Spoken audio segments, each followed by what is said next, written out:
السلام عليكم غالياتي، ان شاء الله تكونوا كامل لاباس. اليوم جيت نبارطاجي معكم هذه الوصفه تاع صابلي العمره، ان شاء الله يعجبكم الديكور والوصفه، وثاني راح نفيدكم بالسعر هكا باش تكونوا خرجتوا من الفيديو مستافدين بالوصفه والسعر. سيرتو لي حبت تبدا مشروع تاعها. نبداو على بركه الله. بسم الله. اول حاجه نديروها هي لاباط صابلي. راح ندير 500 غرام مارغرين صول بحراره المطبخ، نزيد بنفس الباطه نكيل سكر كلاصي. لهنا نقصت غير 2 اصابع سكر كلاصي، لهنا درت العصفور. نديرو بيضتين كاملين و2 صفار اكيد بلا ما نساو الفاني. ونديرو الزيت اللي هنايا البنات نكيل قل من نص تاع الباطه، ما تكثروش بزاف. ولهنا قلت نزيد شويه فاني هكا باش يكون الكود تاعها في لاباط. واذا بغيتو ديروا كاشاروم متوفره عندكم كراميل ولا شوكولا نورمال.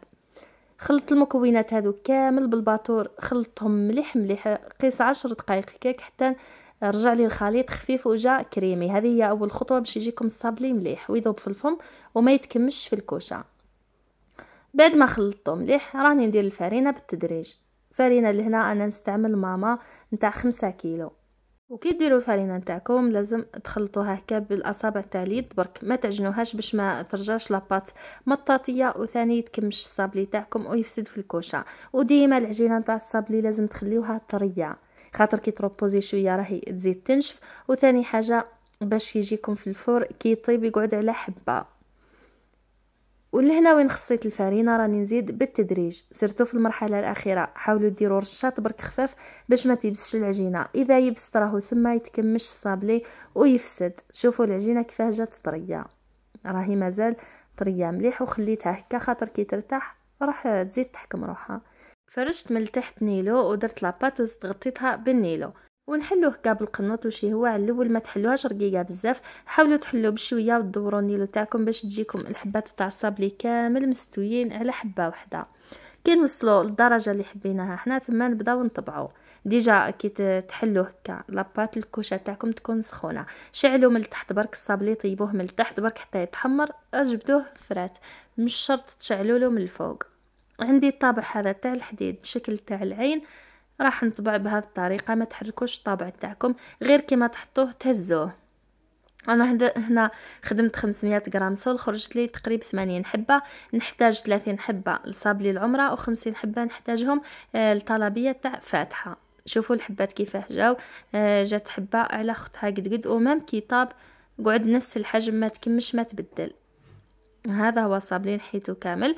درك نفوتوا لكريمه الزبده. عندي لهنا زبده اوبلين 500 غرام، زدت لها 500 غرام سكر كلاصي وراح نضربها بالباطور هكا مليح مليح حتى ندمجوا مكونين في زوج مع بعضهم. بعد ندير مغرفه كبيره تاع الزيت.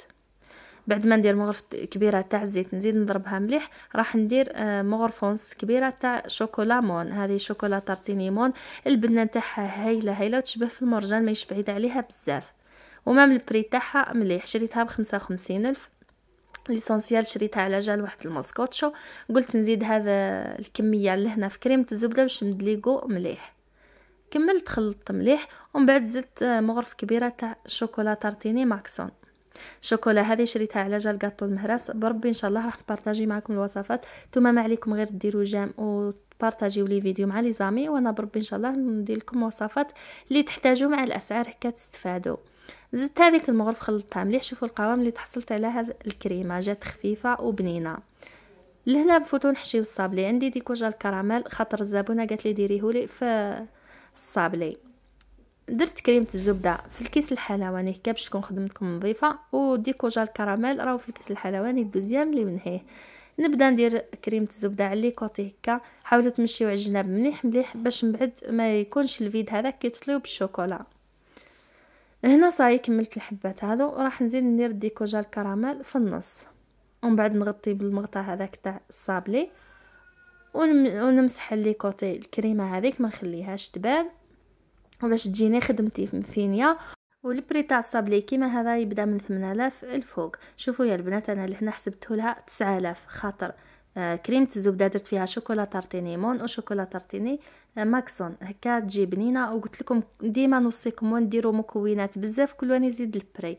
نفوتوا نذوبوا الشوكولا على حمام مائي. هنا عندي في شوكولا فيجيكا ودادا بيضاء، قصيتها قطع صغيره، درتها في صحن وحطيتها ذابت. كي تذوب ماشي نكلاصي بها وهي سخونه باش ما يكونش الصابلي تاعكم ترونسبارو، خليوها تبرد شويه.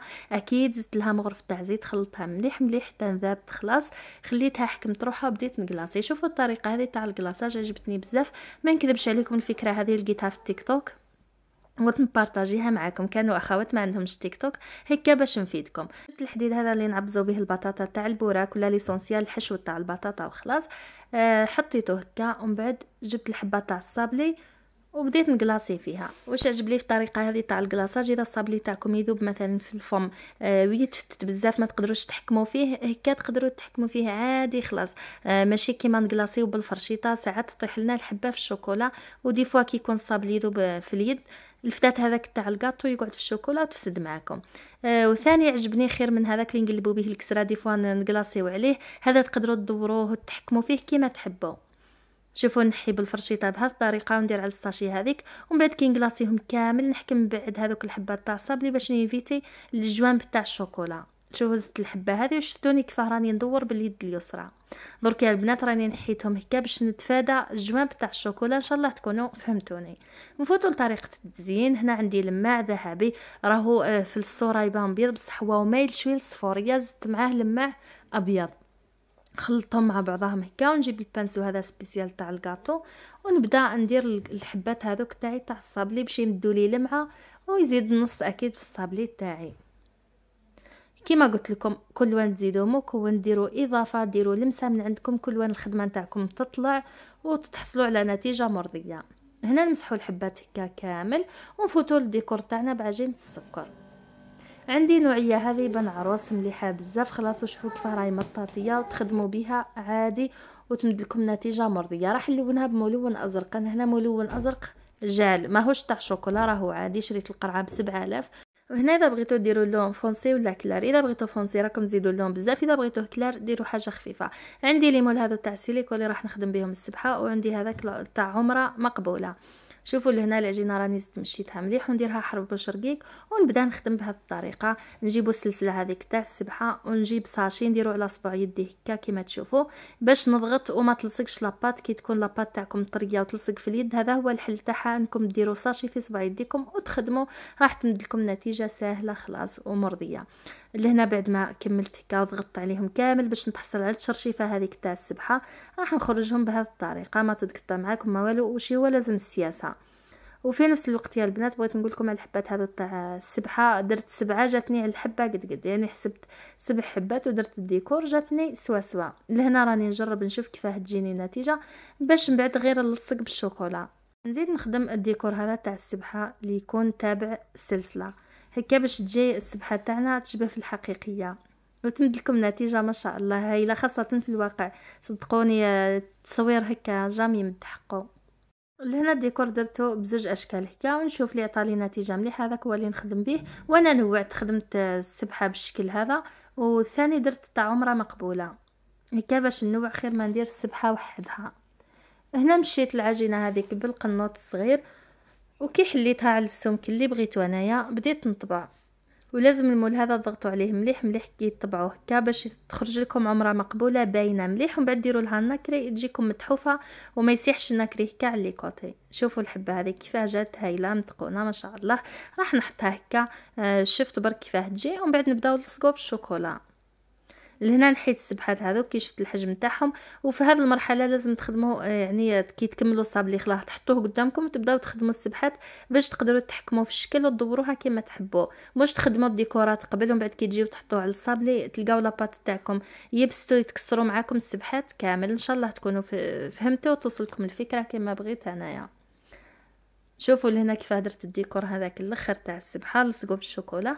وثاني الموتيف هذا تاع عمره مقبوله حتى هو لصقوا. العمره كعاده تاع راجل درت اللون الازرق وكان جات مرا ندير اللون الغوز هكا باش نسقوا شويه في الالوان ليسونسيال نبدو افكار ملاح. نفوتوا نديروا النكري هذا الدوري هما اللي نخدم به فونت نورمالمون اسمه فونت درت هكا في المقفل هذا صغير تاع مسعيده خاطر تعرفوا بلي النكري هذا يلصق في الماعن هكا كي تكملوا ديريكت طيشوا مقفل. درت شويه ناكري بودره ودرت معاه شويه تاع زيت ونبقى نخلط بالبانسو هذا ونبدا ندير الديكور كما راكم تشوفوا. هنا لازم تسايسوا خلاص، خاطر يا البنات شفتوا كان تهرب يدكم هيك ولا هكا تجي السبحه تاعكم صبوغه وما يكونش ما تكونش متقونه. المهم لازم تحكموا شويه في يديكم. هنا كي جربت صبغت الحبه هكا وليت حطيت فوق الطابله وبديت نصبغ هكا، خاطر نخاف لو كان نتحرك ولا تجيني الخدمه ماهيش متقونه. واساس الخدمه نتاع الكاطو هو الاتقان والفينيسيون المليحه.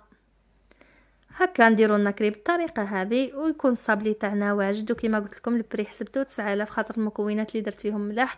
كي كملت خدمت لا كوموند تاعي درتها في الدونتال، درت الحبات هذوك تاع الصابلي في الدونتال كيما تشوفوا ودرتهم في ليكيسات ودرتهم في الباطه ديما نحسبها خارج البري.